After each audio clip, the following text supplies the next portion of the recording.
Commonsense Diet is a diet that you can be on for the rest of your life without having to count calories, carbs, protein, carbohydrate, and eating ghar ka khana and feeling fresh and healthy. That's all that Commonsense Dieting is all about.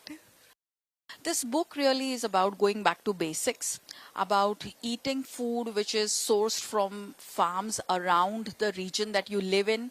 It's about cooking food in your own kitchen, and it's about eating with your family and not eating with your TV or laptop or phone. So this is about going back to basics when it comes to food and well-being. It's also about making exercise a part of your life and sleeping on time. So it's a more wholesome view to living a full life versus really running behind weight loss. Healthy food is the fastest growing segment now in our country. Overall, even junk food has now shifted focused from western countries into developing countries like India, because we are not as strict with regulation and marketing as the developed countries tend to be. And health food, which is basically the same junk food but with a hashtag of probiotic, protein rich, high fiber, is now just about making more profits out of the exact same junk food. So if it comes with a hashtag, if it comes out of a packet, do not eat that food. I have a simple formula: if the food has an ad, then it's bad. So it has to be food which comes without ads, without hashtags. Well, I think it's been a very wholesome relationship, the most important relationship that I have had outside of my family. And she's the reason why my career is where it is. She's really, she's been unconditionally supportive, even from before my first book all the way up to the 10th book. And I think she's a voice of reason and sanity that everyone needs to hear, because she's been in the limelight and she's in the business of films.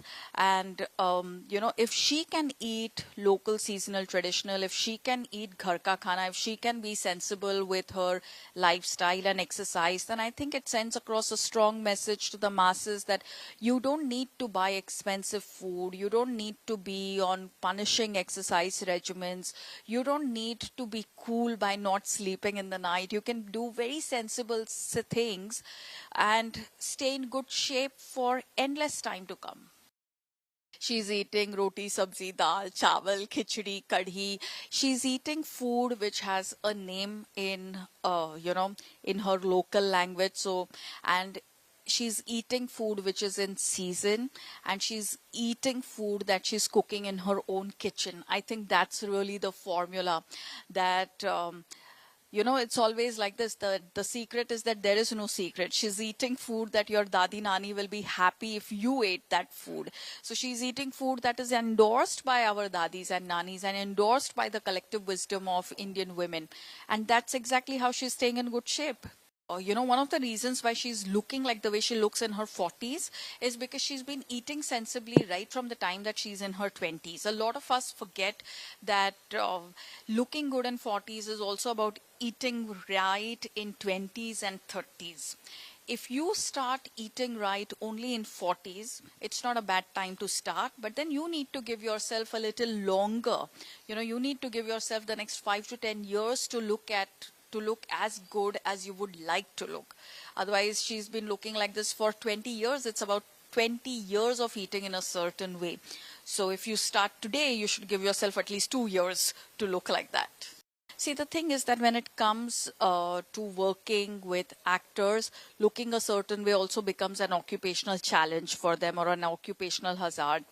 But doing it in a way that is not dangerous for their health, which helps them optimize on their health and fitness while still looking like the way that they need to look for the role, is where my expertise or where my work then comes in. So, and like with Kareena, she's managed to look all her sizes and managed to shed the pregnancy weight just by keeping it simple. And that's really the message that we are even trying to send through the Common Sense Diet, that you don't need to do something extreme to look good. Doing something sane and sustainable is the key to success, whether it is success of looking a certain way, feeling a certain way, or working in a certain way.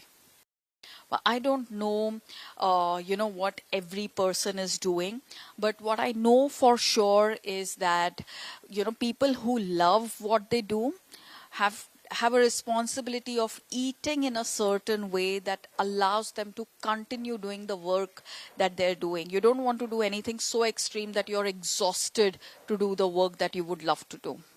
So this is basically about, one dinner that I was having with Vishalji and Rekhaji at my home, and we were talking about music. And then I said to Rekhaji that I really loved the way she sang Gulo Mein Rang Bhare in Prithvi Theatre. And that's when Vishalji asked me if I had heard his version. And I hadn't heard it. And then later when I heard it, I thought it was beautiful. But what the story that he told me was really amazing, because he got Arijit Singh to record it for him. And Arijit Singh came to the recording studio, heard the song, loved it, went out to get some fresh air, and then just escaped from there, because he was like, this is so different from what I have always heard that I don't know if I'll be able to do justice to your version. And it's only much later that he could really, he warmed up to the song and he came back and he sang it. And today it's one of the biggest hits. Like, no one could reimagine Gulo Mein Rang Bhare like the way Vishal Bharadwaj did. But the beauty of it is that the mukhda is familiar. It reminds you of the way Mehendi Hasan sang it. And then you hear it in Arjit Singh's voice and, the antaras. And that's when you realize that something original can be both familiar and creative. And I think the inspiration for that is also something that one draws for millets or one dal chawal, that it has to remind you of the familiarity, and then you could bring in your creativity too. But creativity for the sake of it is not something that works.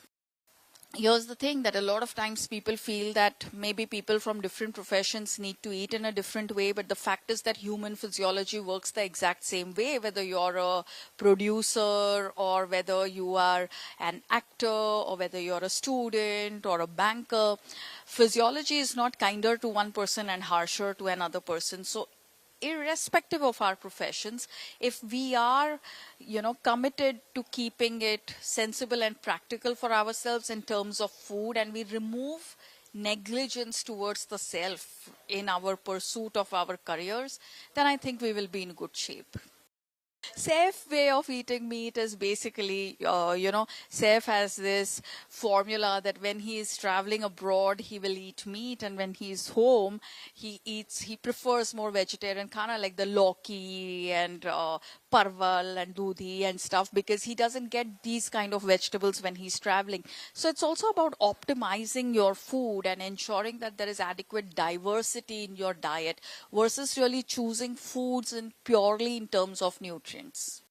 I think he was always eating in a sensible manner. So that way, then you don't need to do anything special. In fact, if you are eating correctly, then you're able to take every challenge in your stride.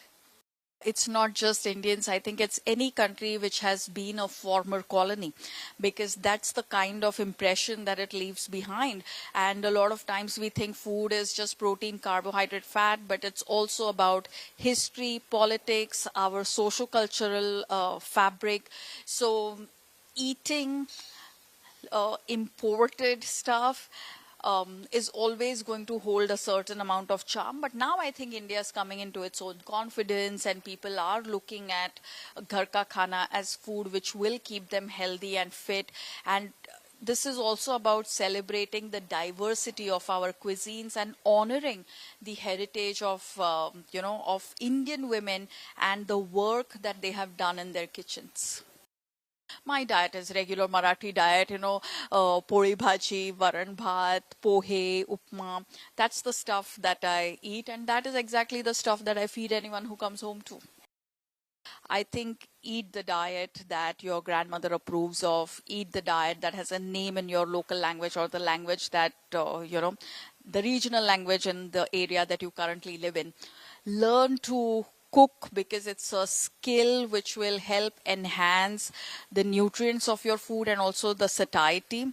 And make sure that you are eating and sharing the food that you cook, because food is about coming together and sharing our resources.